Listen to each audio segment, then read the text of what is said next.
Ladies and gentlemen, boys and girls, we proudly present our spectacular show of podcast magic and imagination full of Disney wonder, news, and pop culture.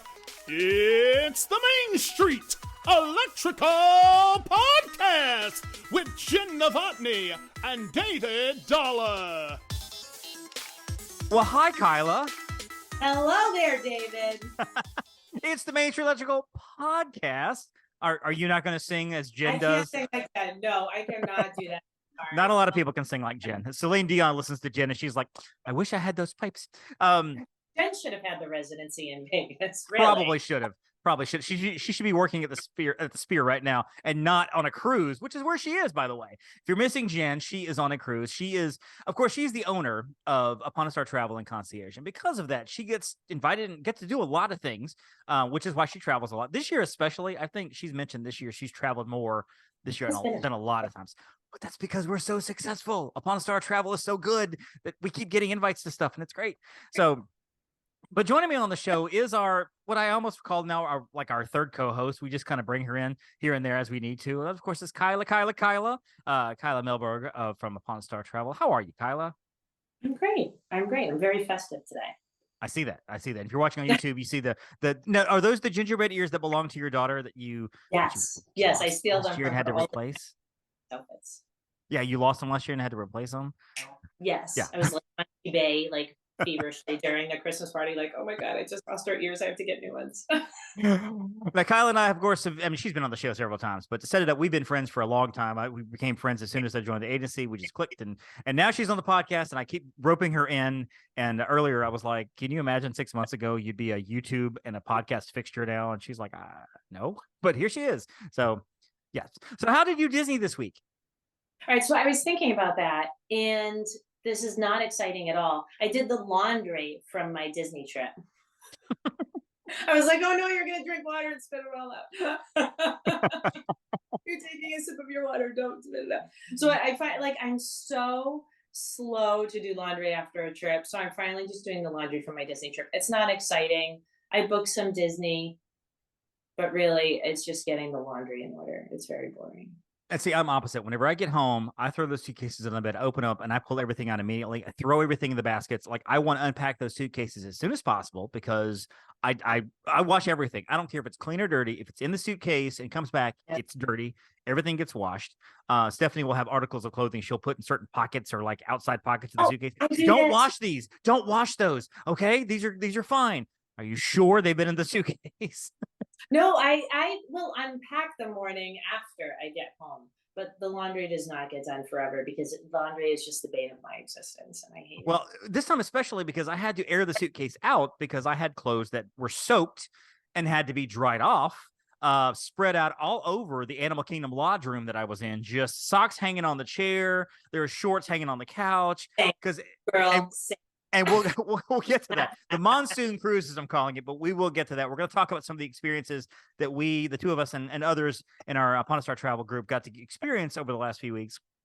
Not because we want to brag about how cool we are getting to do stuff, but because we like telling you guys about experiences. But first, not a lot of news going on, but I do want to mention, of course, December 5th, which is next week, a couple of days after, which Walt's birthday is Friday, I believe. His 122nd birthday. 22nd birthday, if my math is correct, born in 1901, 123. Yeah, so that's it.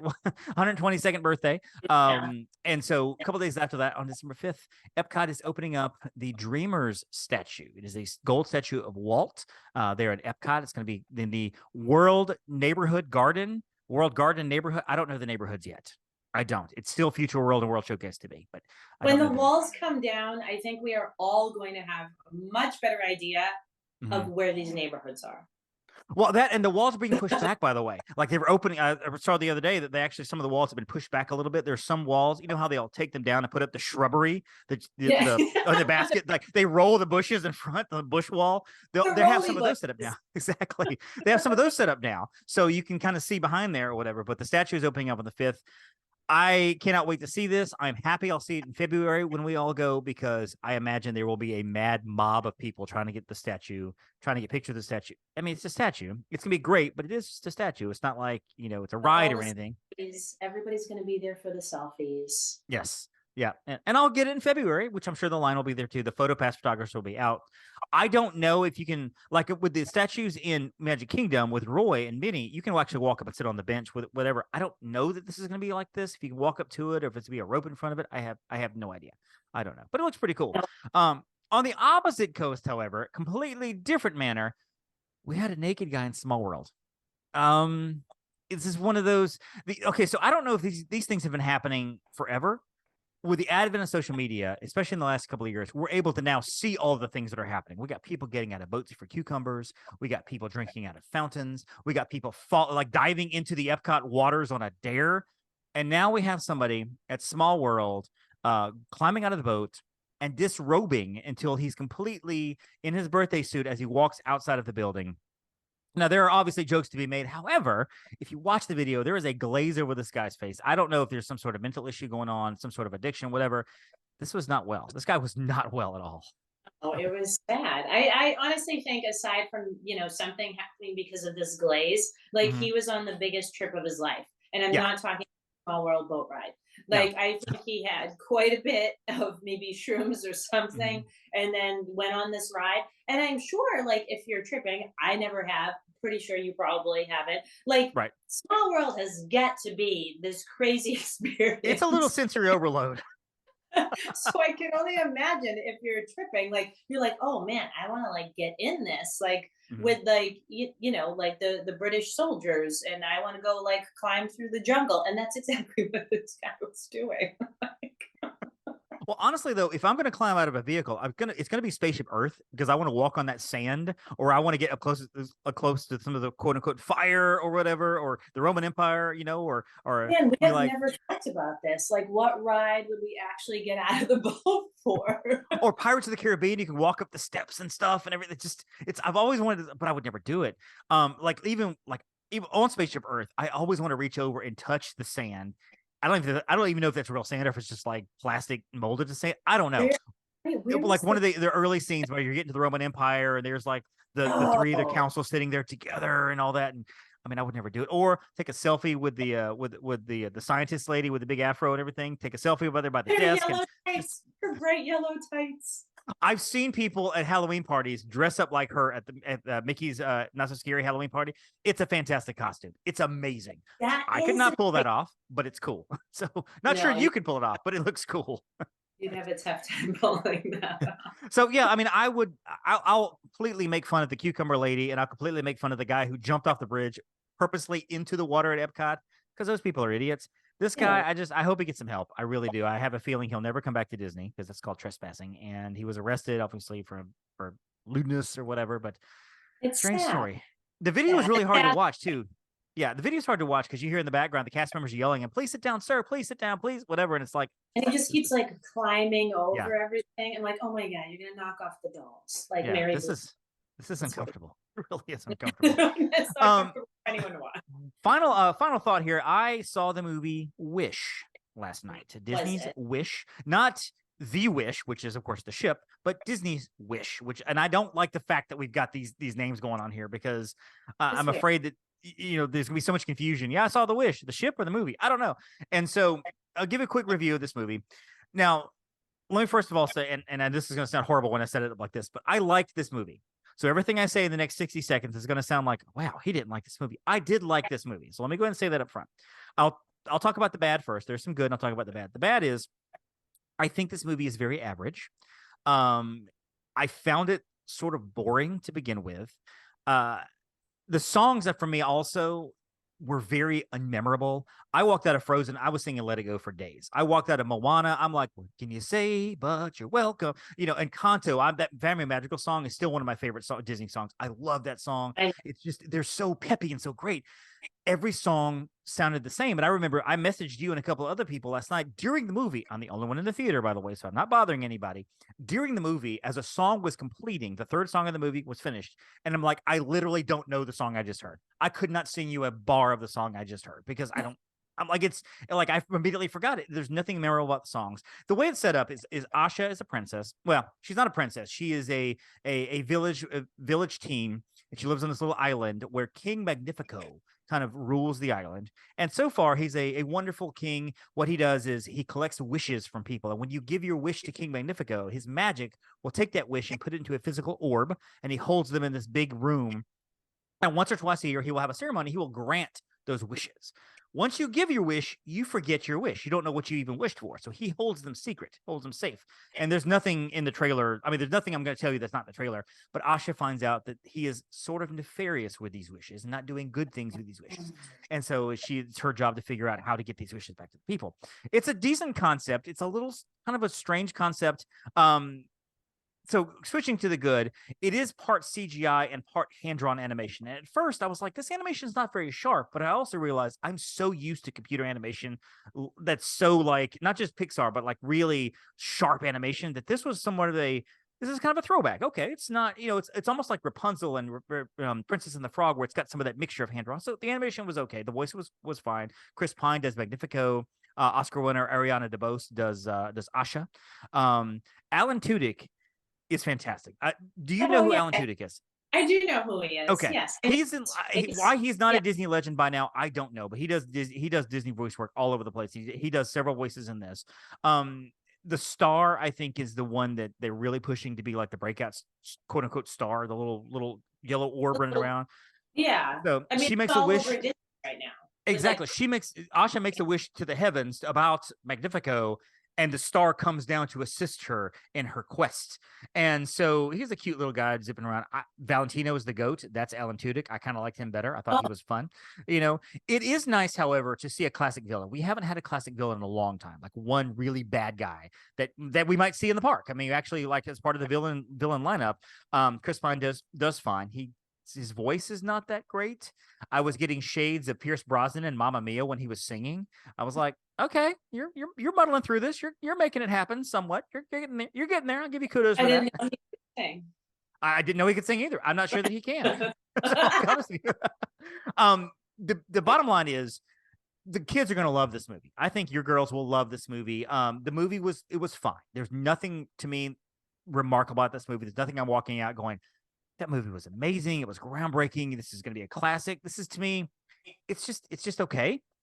I'm not necessarily, I don't know that I'm worried, but I'm a little cautiously optimistic, or maybe sort of a little concerned about Disney animation right now. And we've talked about this before, and I know this is probably going to, your eyes are going to glaze over when I say this, but I'm a movie nerd. There are eras of Disney animation. Some eras have been amazing. The golden era was the Snow White, the Pinocchio, the beginning, very beginning. The Renaissance, of course, that's your Mermaid, your Beauty and the Beast, Aladdin. That's the comeback after the downturn of the 80s when they almost lost the animation department. That lasted all the way through 99. We had kind of what's called the post-Renaissance, where you had your Brother Bear and your Home on the Range and your Atlantis and movies that maybe now you watch, okay, well, these are fine, but back then not so good. Then we had what I consider probably one of the greatest runs ever in Disney, and that's the revival era, and that's your Tangled, Princess and the Frog, Big Hero 6, Frozen, Wreck-It Ralph, Moana, all the way through about a couple of years ago. I think Raya and the Last Dragon is kind of straddling that line between that era and whatever era we're in now. I've heard it called the streaming era, which is this is what a lot of movies are streaming now, whatever. Exactly. Luca, so I think it's a downturn. Strange World was terrible, was awful. The girls like that at all. They thought it was weird, but like Raya, they were bored by it. Luca, Soul, they were like, it was okay. Well, those are Pixar, so those don't really count in terms of Disney animation. I mean, I'm just saying that's a completely different set. That's a Pixar film, which, by the way, Elemental is wonderful. If people have not seen Elemental, they really should. Have you guys watched Elemental yet? I have not, like, we know this. I am not a huge movie person. That's true. I don't know. I don't think the girls have watched it yet. They're moving into like live action these days. Right. It's good. I think it's really good. I think it's a hidden gem, and I think it's over time. I think that it will build into something better, whatever. But anyway, to go wrap up the discussion on Wish, I do believe that we are in an era where it's somewhat of a downturn for animation, which means hopefully in a couple of years, if not sooner, then we will have that amazing run of films again, like we've had before. And the last thing I'll say is that Disney has come out, and some of the officials of Disney have gotten said that they're not sure that people like original stories. That's why they're doing Inside Out 2, Toy Story 5, Frozen 3, and Frozen 4 has been announced, by the way. They're doing two more sequels. And I don't think that's accurate. I think people want good stories. I think people want Moana was a good story. Frozen was a good story. The original Wreck-It Ralph was a great story. I think that I love that one. Encanto. Encanto is a great example of that. It's a great story. And I don't know if there was original like fairy tale source material on some of these, but these are stories that people had never seen before and they loved. So I don't think it's necessarily people don't want original stories. They want sequels. I think people want good stories. I'm not sure Wish is a great story. I think it's just okay. So there's my review on Wish. It's harmless. It's fine. If anybody out there, and I'm not going to dive into this too much, but if anybody out there is like, well, I don't trust Disney because they're trying to message this is not a message movie. It's just it's a fairy tale. Do not overthink it.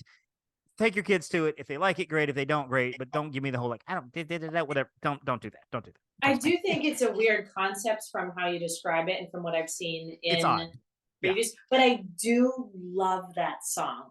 Like the main song, like that I can't even begin to the Asha's song or the Magnifico song where he's like, thank you for this or whatever. Song. Like she just sang it. Oh yeah.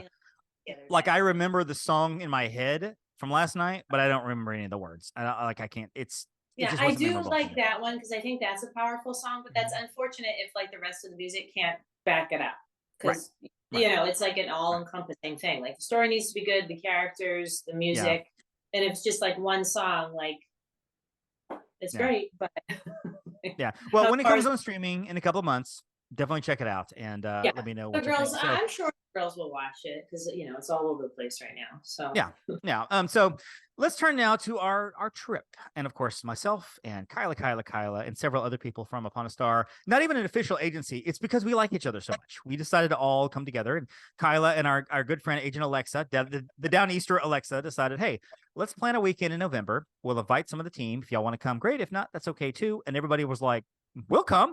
Okay. And of course you got to plan not for 5 or 6 people, but for 20. Good luck. And so it was quite the endeavor when we realized 19 agents had signed up.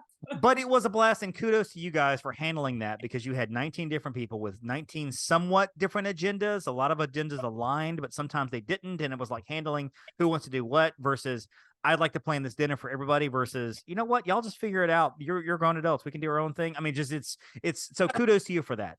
We're traveling. Not a fam. No, it was not an official trip, but it was a fun trip. And in this trip, one of the things was to do things a lot of us haven't done before. Now, 3 in particular were the Fireworks Cruise for Epcot, the Wild Africa Trek, and of course the brand new Jollywood Nights. Now, let me just say this to the people out there listening. These are all things that anybody can do. This is not special invitation by agents. We paid full rates for everything. Well, we had annual pass discounts, so that did help because we were annual pass holders, but it wasn't like we got invited to start. Like this is official. We are going as Disney guests. There's nothing official about what we're doing with any of these events. And some of these, they kind of added up over time.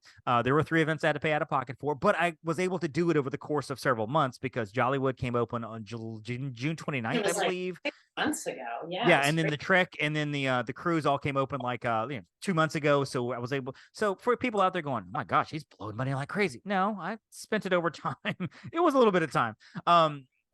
Most of us were staying in Animal Kingdom Lodge. We all got to, Savannah rooms and various rooms, whatever. I was with a couple of people in a 1-bedroom suite, which was really nice. So the first thing we did, and we'll talk about the 3 big events first, and then we'll kind of go and pick some of the other small stuff. The first thing we did, of course, was the Epcot Cruise. Kyla, what was the Epcot Cruise supposed to be? Not but what were we thinking we were going to do heading into the trip? This description says you start out on your pontoon boat. So it's a private pontoon boat up to 10 people, which I believe we had 9 people plus the captain. You have your captain, you have a basket of snacks, you have all kinds of mixers, non-alcoholic drinks, and you can bring on anything you want and then go for a little ride around the lagoon over to Hollywood, the resorts, and then you're going to come back and park right under the bridge from UK to France to watch the Epcot fireworks. It was going to be a beautiful cruise. We're going to be able to watch the fireworks, and it's going to be fantastic. That was the description. However, so I went down to Universal a couple of days beforehand, and I've talked about Universal ad nauseum, so I'm not going to dive into that much. But I went down there to stay on. I've never stayed on property at Universal. Well, I've never stayed at Cabana Bay. I've been on property before, but never at Cabana Bay, and it's one that I sell a lot of because of the rooms and the suites and stuff. It's and cute. so so it's cute. It was a lot of fun. I really enjoyed Cabana Bay. I would recommend it to people. But I stayed there. I had a Universal ticket. I'm like, I'm going to go for a couple of days, do the rides, do the stuff. It's just me. Hit single rider lines, go crazy on it, whatever. And it started raining the evening I got there. I literally did not see the sun for about 5 days. And that's not an exaggeration. The sunshine did not come out again until Friday evening, maybe Saturday morning. Like, it was rainy and cloudy the entire time, which I have so many pictures from that week that have gray skies behind them. I'm trying to filter and adjust to try to make the sky a little bit lighter because I'm like, it looks so gloomy. So leading into the cruise, this was the Thursday. We all go out to eat to Ale and Compass, which we'll get to dining a little bit, but we're looking at the time, we're looking at the weather, and we've all paid for this, and they're not going to cancel it. Disney will not cancel on giving you your money back until it's lightning. If it's lightning, I think they probably would have, because lightning. That's what thunder lightning, because that's when it's dangerous. But till then, they're like, suck it up. And so Disney did not want to give money back, which you did not want to get the money back either, because then you, Kyla, as somebody who collected it from everybody, would be responsible for passing out money back to everybody, which would be a nightmare for you. And so we're watching the weather, and it's raining, and I'm like, part of me is like, well, if I just bail, I almost want to eat the $50 and not do it because it's raining. But I'm like, let's just do it. So we all gathered raincoats, and it's pouring down rain, and we're all under a little canopy there at the little lighthouse, getting on the boat. The boat held 9 or 10 people. There were 4 or 5 seats up in the front in the open rain. There were 4 or 5 seats under a canopy, which was somewhat dry. You were under the canopy at first, somewhat dry, but not really. And of course, I was in the front, just rain. And so we're on this cruise, and it's raining. Ponchos do nothing. Yeah, like, ponchos. We all know the Disney ponchos. They really do nothing. Yeah. And let me just say, and I don't remember our pilot's name. I don't remember the guy's name. Norman, that's what it was. Norman. Norman was as nice as he could be in the conditions. He didn't want to be there either. I could tell he did not want to be there either. He wasn't grumpy. He wasn't mean, but he was like, driving this boat, and it's pouring down rain. And of course, it's always funny because we go so much, and we all know so much about everything at Disney. It's kind of fun to hear them talk to us like we don't know any. Look over to your left. There's a Swan and Dolphin. Originally, that was built in the 80s. So now it's owned by Marriott. Look over to your right. There's the boardwalk. And we're just like huddled under ponchos. He has some towels, and he's passed out towels. I actually have a towel under my poncho with my hands in case I have to grab my phone. My phone is wrapped in a towel too, because I don't want it to get wet. And like, I'm kind of trying to keep my hands dry, but I've got a hood on. I'm just crouched down. Jen and her husband Brady are in front of me there on a little bench. Next to me is our friend Agent Bridget. She's next, and just we're all like cocooned in our ponchos in just the pouring rain. And it's fun because a lot of the girls had snowman sippers. Take that for what you will. With beverages. Act party. Thank you. With beverages, and little Bridget over there next to me, you could just see the snowman sipper rise. The straw would disappear into her hood, and then come back down again slowly as she took a drink. And it's just wet.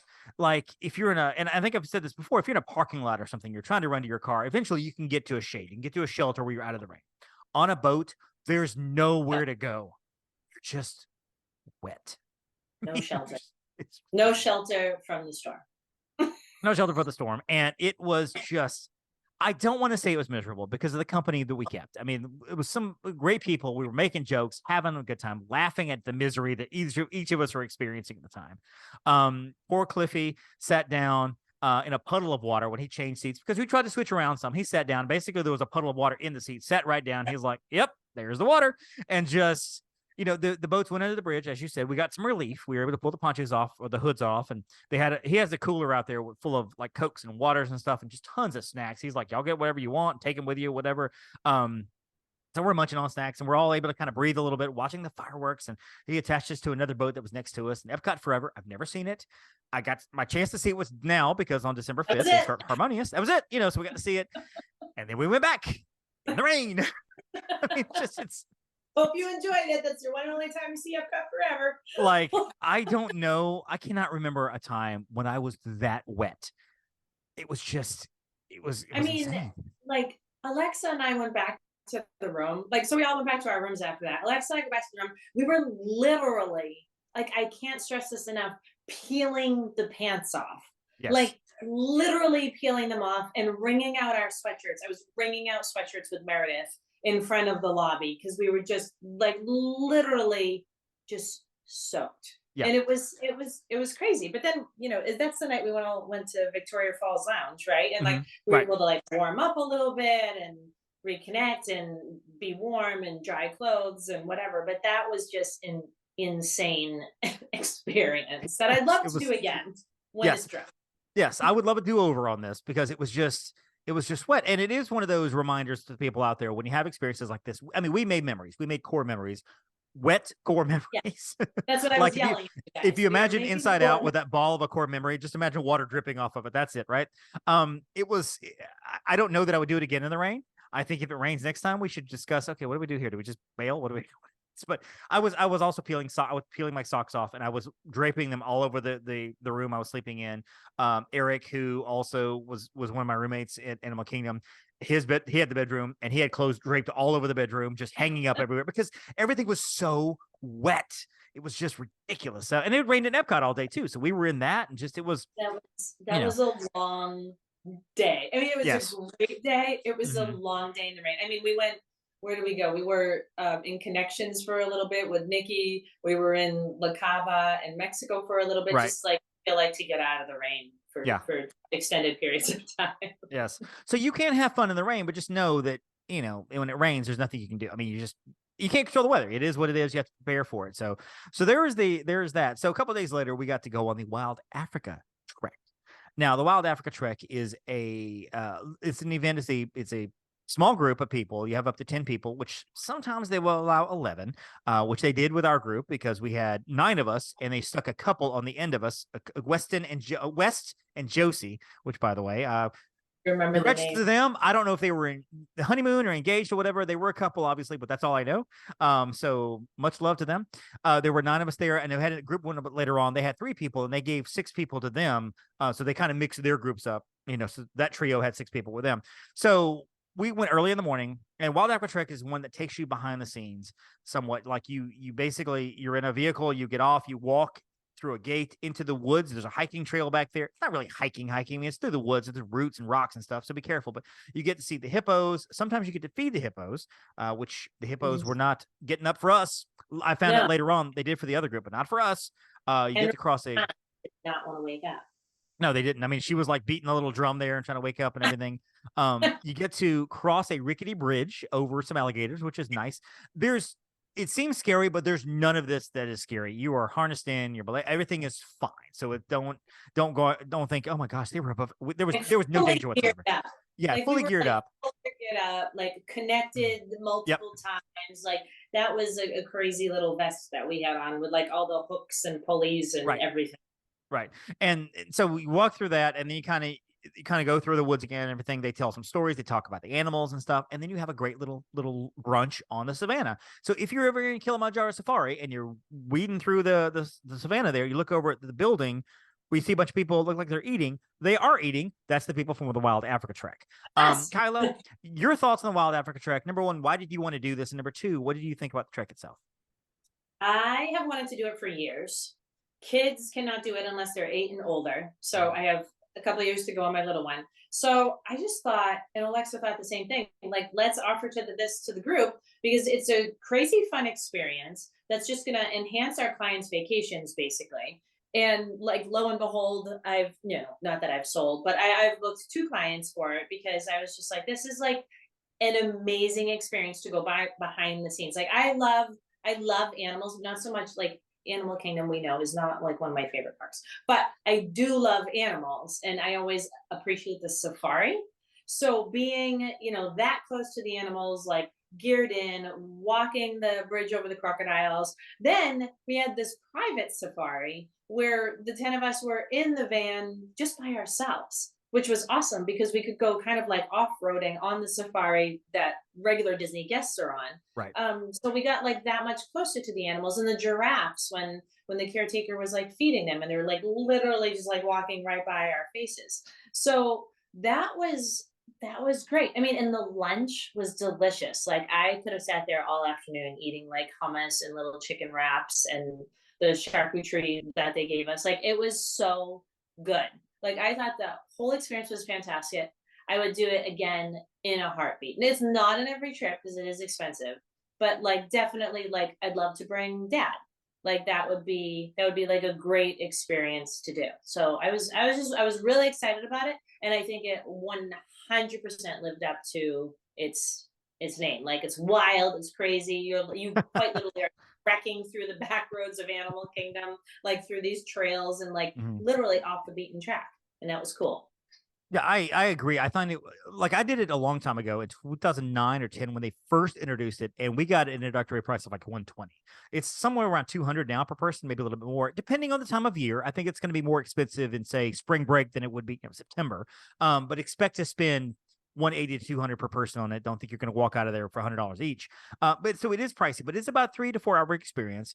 And its safety is one of the things I noticed about the cast members, which by the way, the cast members were fantastic. They Logan were was so awesome.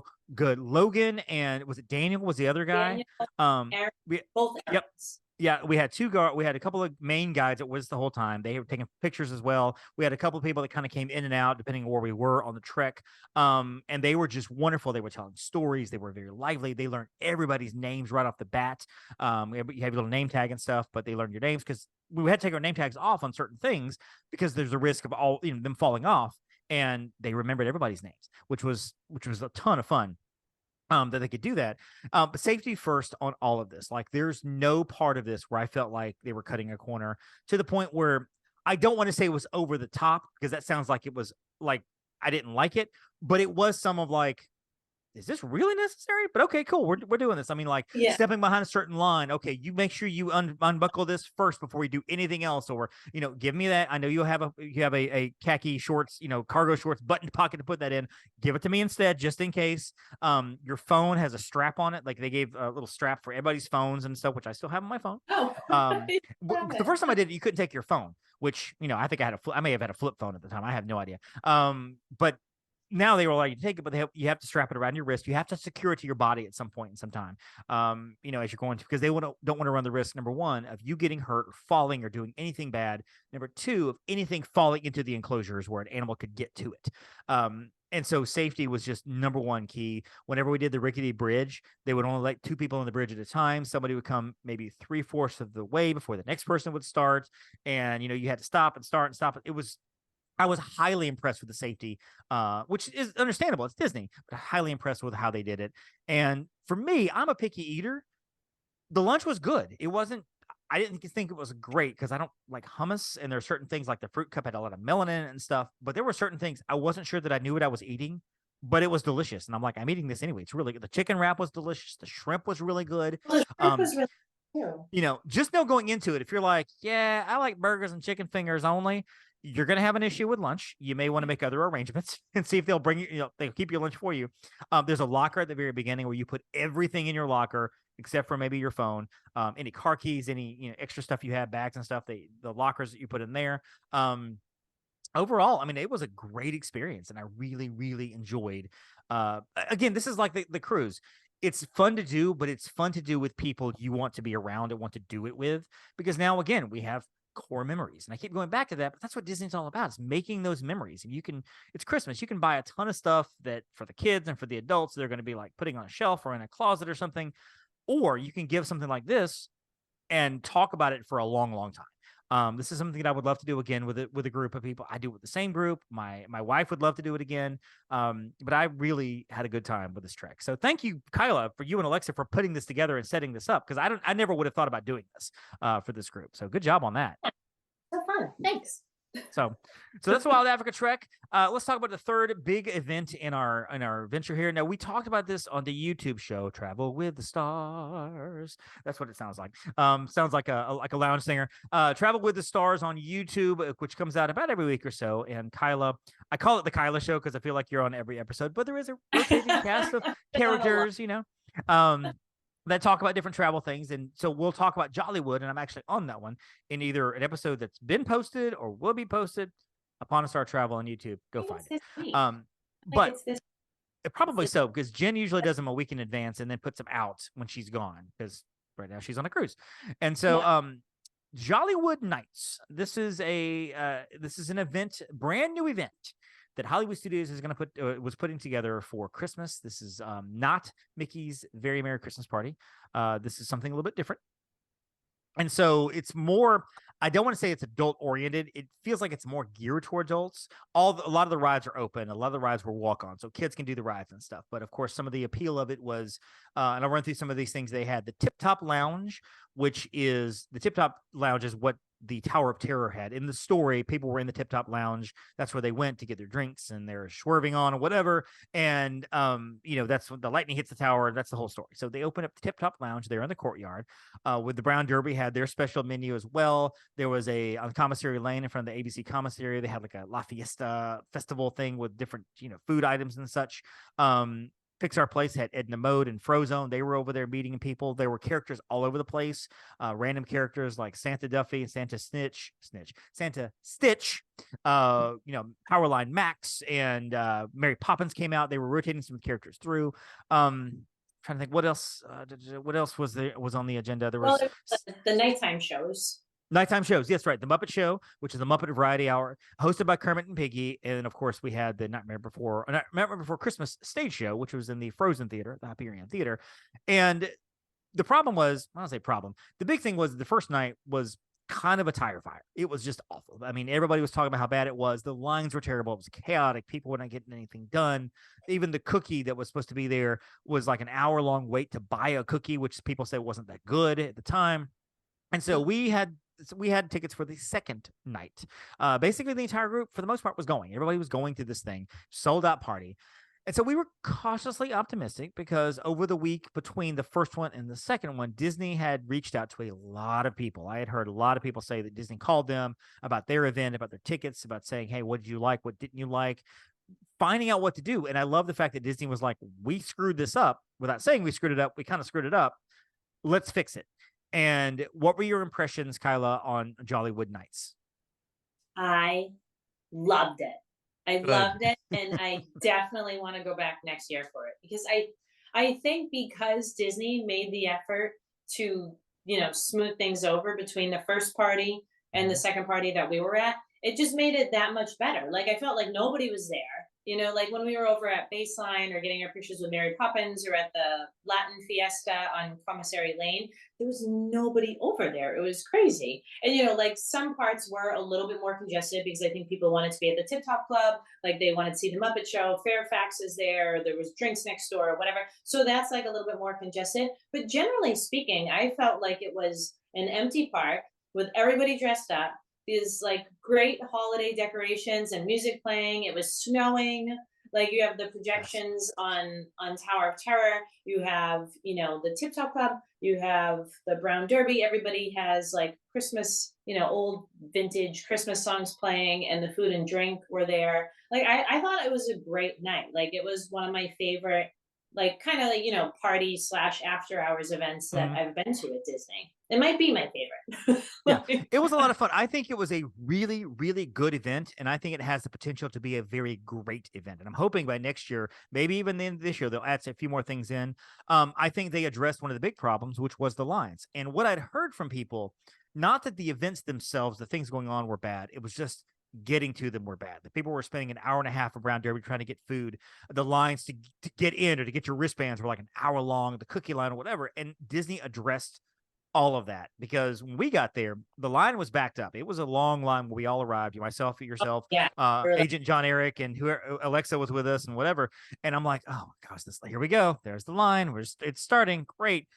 It moved super fast. They had a lot of cast members out there with iPads. They were scanning bands to the point where I got to the front of the line before I got in, and she ran out of lanyards, which you got this really big obnoxious lanyard, which I don't really know why you had the lanyard with it was a big tag on it, Man, so why do we need the lanyard? Exactly. It's not like the thing had like a schedule in the back of it or something or a QR code. It was just like big thing on the back. Whatever. QR code. That's it. Oh, was it? But okay. I feel like they also had the paper schedule.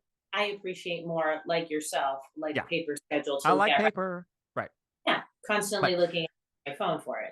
But she ran out of as I got up there, and I'm like, okay, we got to wait. And she turned around and she was pointing at a cast member. She's like, come on, bring me some bands. Come on, let's go. And the cast member literally ran out of the door with a big clump of lanyards, shoving them to her real quick and running back. And so they were moving. They were like, let's get this line going, which I really appreciated. That line I thought would last probably 30 minutes, lasted 5.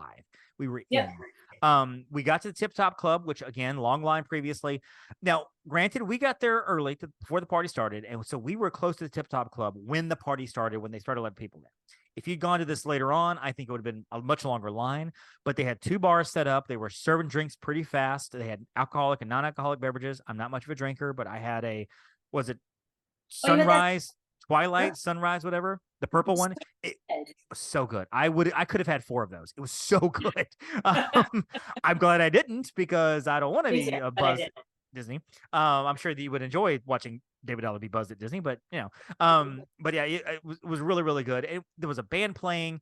Now, granted, I feel like kids would have been bored in this atmosphere. My kid would just be like, what the heck? I'm just standing here, not doing anything, because the band is playing, people are dancing, people are laughing, drinking drinks, having a good time. There's nothing for kids to do at the Tip Top Club. Tower of Terror is right there, however, so we all rode that together, so that's fun. The Brown Derby we did not go to, but I've heard that I did hear that they kind of shortened the menu up a little bit. They made it easier to get into. Commissary Lane, as you mentioned. I'm disappointed about Brown Derby though, because the way they sold it initially was that you're gonna like walk in, have like some small bites and a drink. Like there's a pianist playing. Now there's 2 pianists playing, and I feel like they added decorations. But it is a sit-down meal, and you join like the queue at 8:15. What we should say is that the party starts at 8:30 and ends at 12:30. Get in as early as 7. You can't do anything until 8:30 though. So you can join this queue. But it is a sit-down meal. So when the party's only 4 hours anyway, I don't want to spend an hour of that sitting down and eating. But the menu looks so good. I was hoping it would be something like an Oga's version of Brown Derby, or a Brown Derby version of Oga's. Go in, have some tables, stand at your table, sit at your table, whatever, and they give you like 30 minutes. Like, you got 30 minutes and you got to hustle out of here because we got more That would people be coming great. in. Give a time limit. Just simple hors d'oeuvres, simple small bites, things like that. Or pay one price and you get your choice of 3 or 4 appetizers or whatever, something easy. But you can enjoy the Brown Derby. So you're right. I was kind of hoping to see some of that too. But so there is that. Commissary Lane, as you mentioned, they had the Fiesta thing going on. There was a Fiesta band and nobody was there. Everybody kind of concentrated towards the front of the park on Sunset between Brown Derby and Tower, which is where a lot of things were going on. But yeah, there was nobody there. People were walking into commissary, getting food immediately, sitting down. We had some desserts and drinks and stuff that were delicious. That was so good. I got the yuca fries with like that spicy aioli. And then it was the Mexican hot cocoa cheesecake. Remember? And like that was chocolate. It was so good. And like we sat there and listened, like the woman was singing like Latin Christmas songs. Right. And then they had like a gentleman playing guitar, and they had like a band, and like I feel like, I said this on YouTube too. I feel like they could like spruce that lane up a little bit more, like Latin style, to go along with the whole theme of that area. But I thought they were great, and I felt bad there was nobody else over there listening to them. Like, well, I kind of think that area too, like, this makes me wish that they would put up some sort of Osborne Lights type setup. They wouldn't have to do a full production, but they could totally cover that whole lane in lights, because it's set up for it. It's one big alley, one big walkway. That's with it. You could do the arches with the lights and just make it, and a couple times a night, just do the light show there at commissary. I think that would be amazing. So we went to see you. Of course, we went to Baseline just for a minute. You guys enjoyed drinks at Baseline. Nobody there, by the way, which Baseline's a pretty popular place, and to have nobody there was a pretty big deal. I mean, I just walked in. I thought I didn't even know if it was open or closed. It was quite literally just the 2 bartenders. I mean, you walked in with your credit card, you looked at the menu, and you were like, "Yes, please." Yes, I'll take it. So just keep bringing them until my head's on the table. Then bring them every 20 minutes. I went to go see The Nightmare Before Christmas sing along. Now, this is at the Hyperion Theater, which is where the Frozen show usually is, and I was expecting. Going into this, I kind of knew what it was. When they first announced it, I really was expecting something like Frozen, maybe having 1 or 2 people on stage, but you had like a sing-along screen where you had the songs and maybe a little ball dropping across the words, and this is Halloween, this is whatever. Walked in, and it starts off with, you have 2 people opening gifts and stuff, and every time they open a gift, a new song would start. And I don't know how this weaves into the story. I haven't seen the movie in a long time, but they bring out Jack Skellington as a 15-foot live action puppet. when he walked out, the audience went, I mean, the whole audience gasped. It was a full theater and loud, audible, like, just how cool it was. Now, obviously, the magic behind it, you can see somebody working the puppet back there, but you had to really squint to see it. All dressed in black. The whole screen was like black lit, and he walks out, and Jack's talking. His mouth is moving. He's talking, and it's just the arms are moving, the legs are moving, and it was an incredible piece of puppetry. I was so impressed with that. Even if I had hated this movie, I'd be like, that's cool. That's so cool. They do some of the screen work with they have some of the characters singing some of the songs. The Sally song is on there with, Sally on the screen with the words and everything. And of course, the people are singing along. Oogie Boogie actually comes as a physical character, dancing with the characters that are on stage doing the Oogie Boogie song. It was a cool show. It was a really cool show, really well lit, really well done. It's one of those things that people, I think, avoided it if they didn't know much about Nightmare on Elm Street, The Nightmare Before Christmas. People would avoid that. I would say go see the show. Go stick out in the very, very back in the back corner, see some of it, catch the first 5 minutes of it or whatever, see Jack, and then bail if you want to. But it's worth a watch. It really is a real cool show. So we got to ride Tower of Terror as a group, and that was always fun because it was like our entire group was on one side of the elevator, and there was like two people on the other side. So we actually got to take the picture and just cut those two people out. And like, look, there's our group. We were picture. We were the picture. We were the picture. And then, of course, at the end of the night, we got the Muppet Variety Show, which I don't know the name of the show off the top of my head, but Kermit and Piggy hosted a variety show with Mickey and Minnie, Belle in her enchanted Christmas costume. Tiana came out, did a whole number. It was like a vintage, like old school 50, 60, 70 kind of swing kind of show. It was awesome. It was so, so good. And just seeing Kermit and Piggy on stage, just like, it wasn't like they were off in the corner in a balcony. Like they were on stage behind some presents and stuff, obviously, because puppetry. But it was really cool. I was very impressed with that show. I thought it was a great show. I thought the singing was fantastic. Mm-hmm. Like the host and the hostess, I thought they were excellent. And the band was amazing. Like they did such a great job finding entertainment for this, like from the jazz singer and her band at Tip Top Club to the Latin Fiesta to the Muppet Show. Like it was great entertainment. Like the singing was just like crazy. It was great. Like, and then it snowed at the end. Yeah, we did walk. That was really cool. Like the Snope, as they say, the snow soap. No, it was snow. It was snoping. It was snoping. We did get our Gertie cookie. A 2-minute wait. We walked right up and got it. I thought it was a really good cookie. We, of course, being obnoxious Instagrammers, holding the cookie up, getting pictures with selfies with cookies. Only at Disney do you get selfies with cookies and expect to do something with it.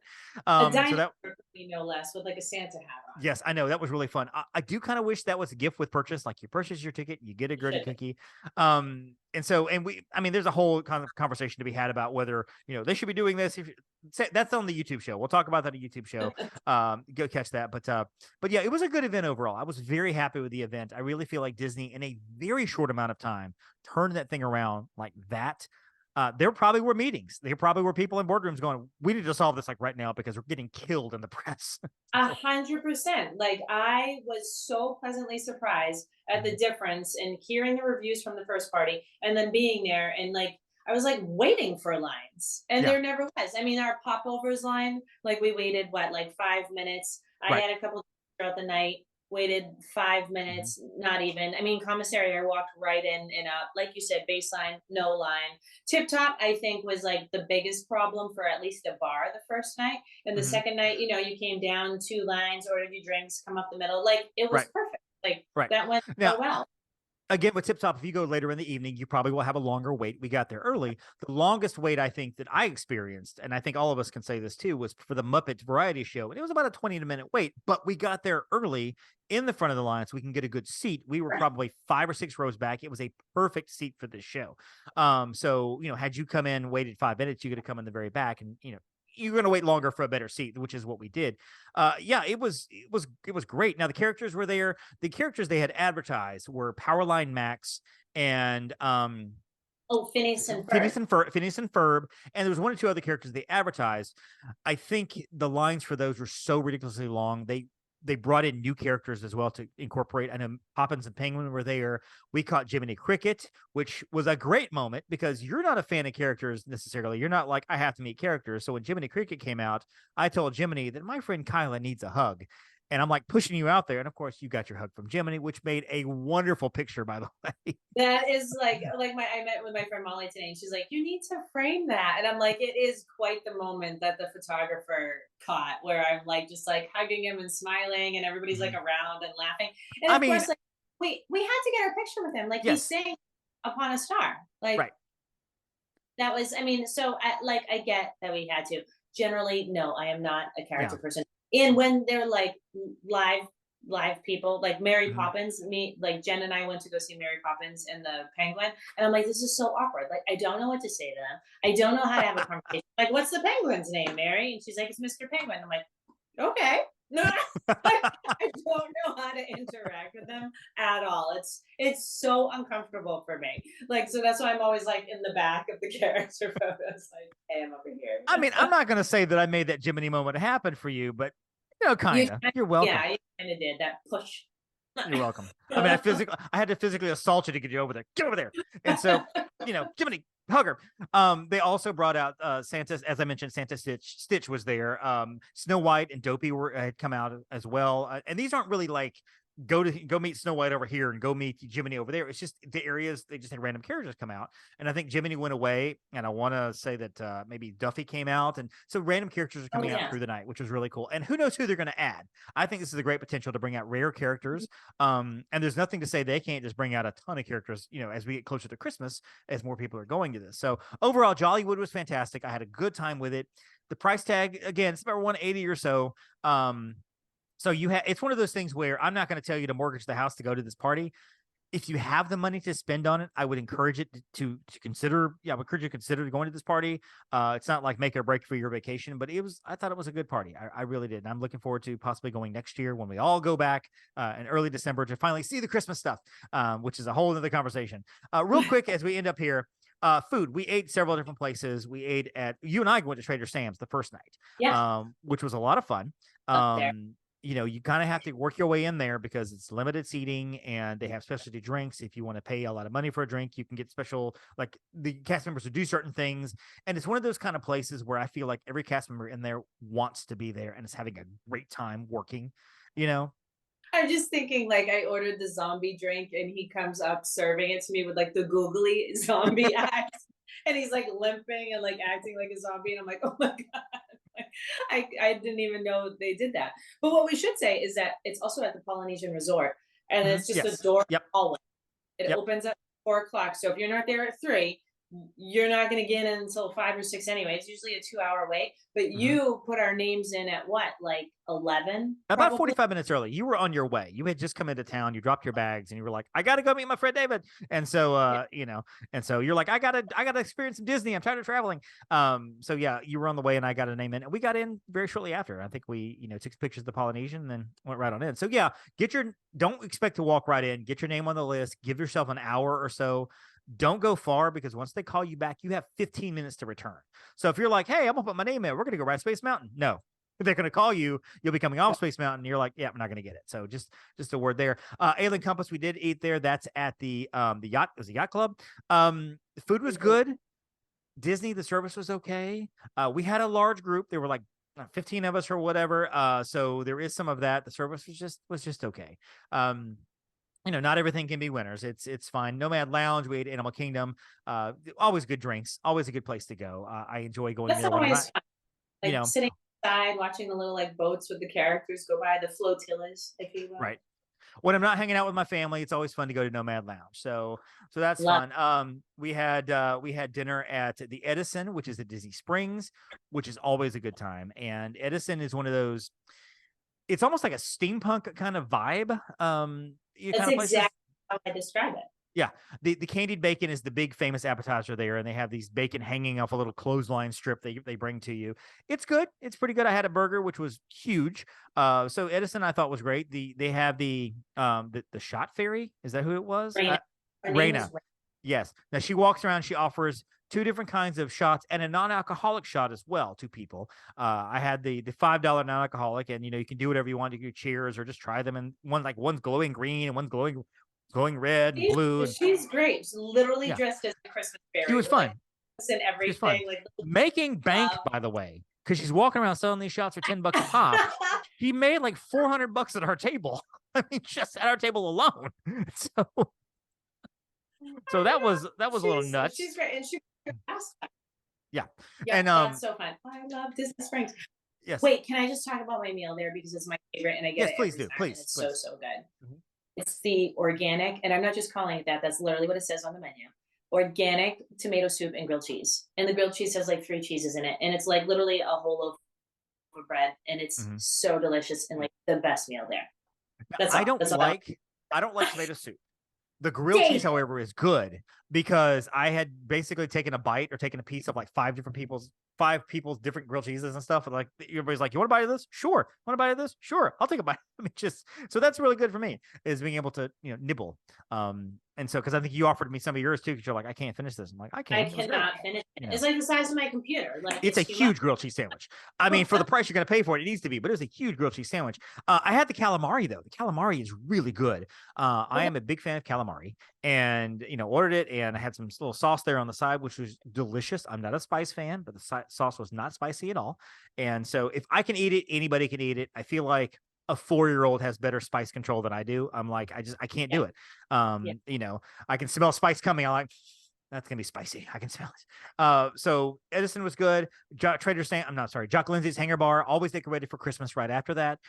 Just our group kind of went. You and I have actually been to this place more than I think I've been with anybody else like that I know. Yeah. And so agreed. I have been there more with you than anyone else, and I have been there at Christmas time more and with you than anybody else. Which the good thing was everybody was in a group, and it was the end of the night. We were all really tired, and everything was just we were just kind of sitting around, enjoying our drinks, enjoying chatter and such. The downside was if you have a smaller group or have a table, you're more inclined to get things like the cookies and milk and things because you can kind of share them because we'd have a table versus just a big circle sitting out on the patio there. So I did miss getting the eggnog and the cookies and the milk and stuff. That was really good. So next time, even if we go as a big group, you and I and whoever, Alexa, whoever, will stay behind. Yeah, go ahead. We're going to hang out here for just another minute. Bring me some cookies and milk. Bring it over. So we'll do that. Ate at Boma for breakfast as everybody departed on Sunday morning. Good food is. Boma's a good breakfast. It's your standard Disney breakfast. They have African treats as well, and African kind of style food and such. For the price, I'm like with buffets, I'm getting to the point now where I can't eat 4 plates of food anymore to make it worth for a buffet. So if I'm not seeing characters, I'm like, I don't know that I want to pay $45 for like a plate and a half of food. So while the food was good, I don't know that I would do it again because it was pricey for me for like what I had. Yeah, I agree. I feel like there's always so much chatter about Boma. Mm-hmm. And to me, like buffets are great, but same, I don't eat $40 of buffet food in a sitting usually. And breakfast is like, like we already talked about, I eat a banana and a cup of tea. Like I am not huge into a big breakfast platter, but I don't know. It's just like good to me. I wouldn't go to Animal Kingdom Lodge to eat at Boma if I wasn't staying there already. Right. Like it's easy enough because you're staying there. But yeah, I mean, we didn't get a chance to go to Sanaa, but that's my favorite there. It's so good. Yeah. Honestly, next year, if we all stay at Animal Kingdom Lodge again, which I don't know that we will, but if we did, I would suggest doing Mara, which is the counter service for the group, and that way everybody can just go and spend $15 on their food versus 45. Again, the food was good. I don't want to say the food was not good. It was good.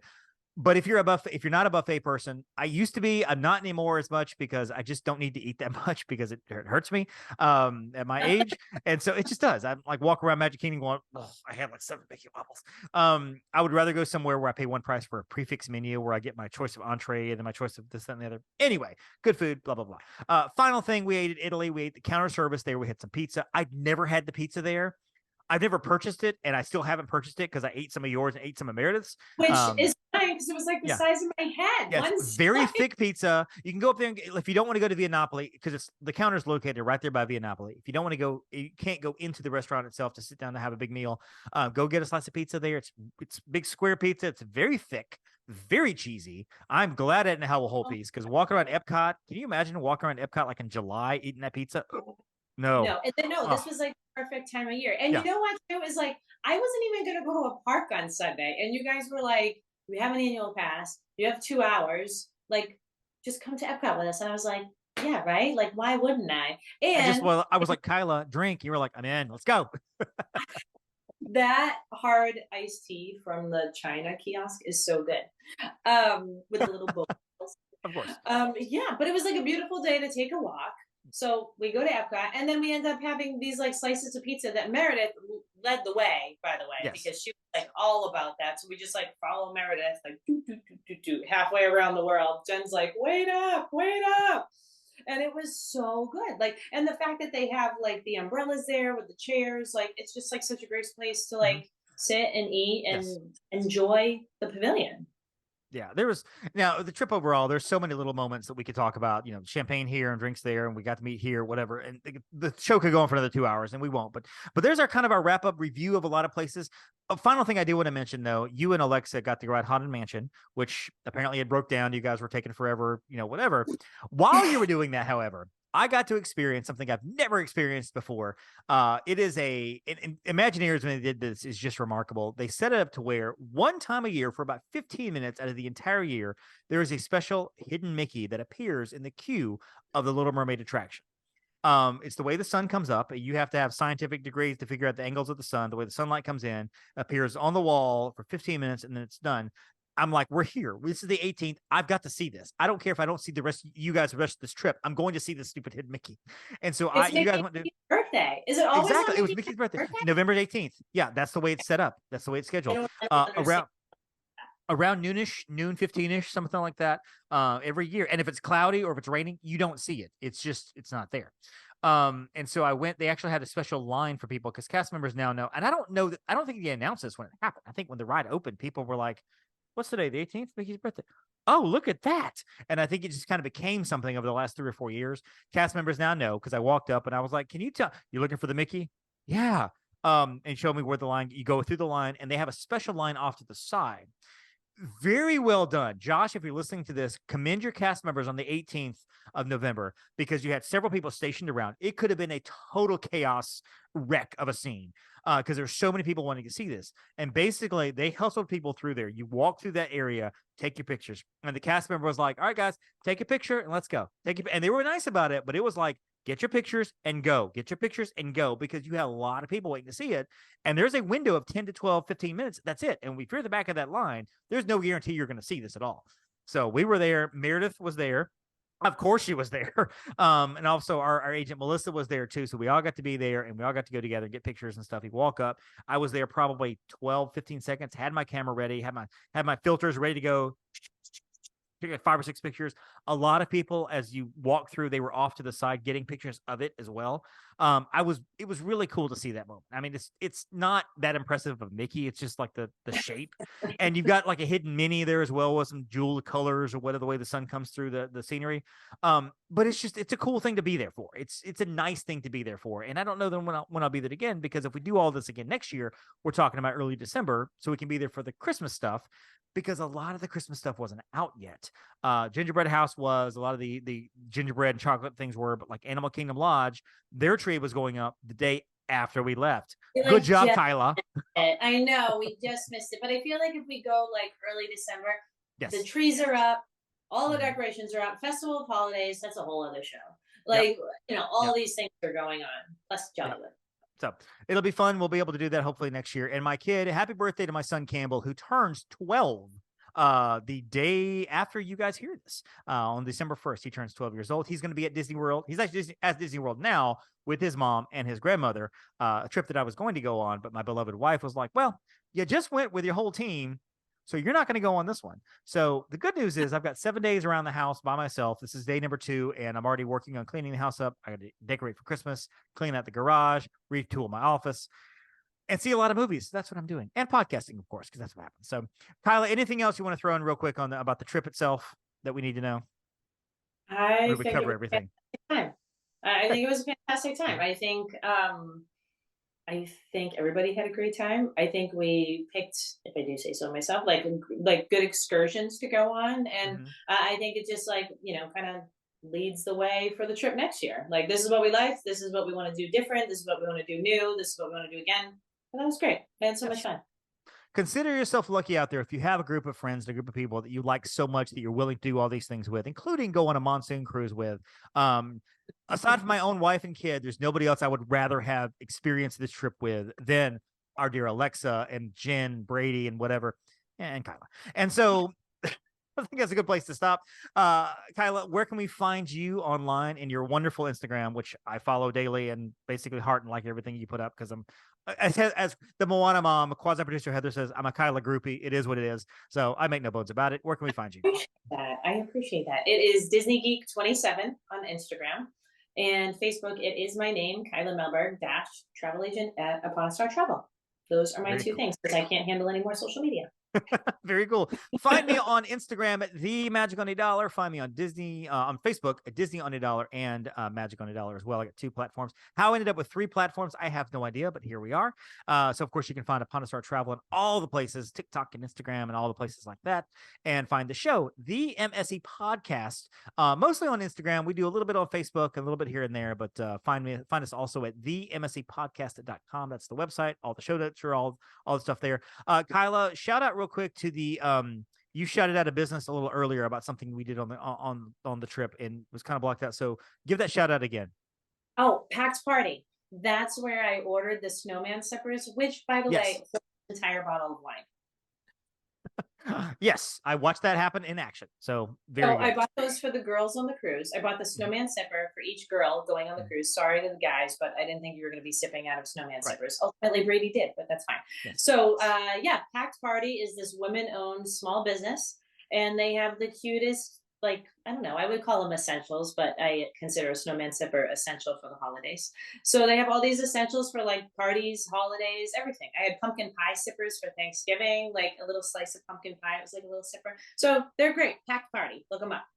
Shout out to, and by the way, when Kyla says girls, she means other agents on the trip, not her girls, as she mentioned earlier with her kids. Right. Girls, just so we're clearing that up. Also, shout out to Bluebird Gifting Company, owned by our wonderful friend Emily, who does room decorations. She put a tree in you guys' room. She does gift baskets. She does all kinds of retrievals around the area. So contact her, Bluebird Gifting Company, on bluebird.gift.co, I believe, on Instagram. You can find it on the website. It's easy to find. So definitely a shout out to her, and a shout out to our good friend Melissa, who now has a co-host on the Food for Thought podcast. And so the Food for Thoughtcast, actually, great show. And Melissa is a great supporter of this show and other things that we do. So shout out to her as well. So that's it, Kyla. Thank you for joining us. This has been a good conversation. Thank you. This was so fun. Jen will be back next week, and so we'll continue on through Christmas. I'm Dave, and that's Kyla. And until then, don't forget to thank your Phoenicians. Thank you for listening to the Main Street Electrical Podcast. You can find us on Instagram, Twitter, and Facebook at the MSE Podcast, or visit our website at themsepodcast.com. Be sure to subscribe, and may all your wishes come true.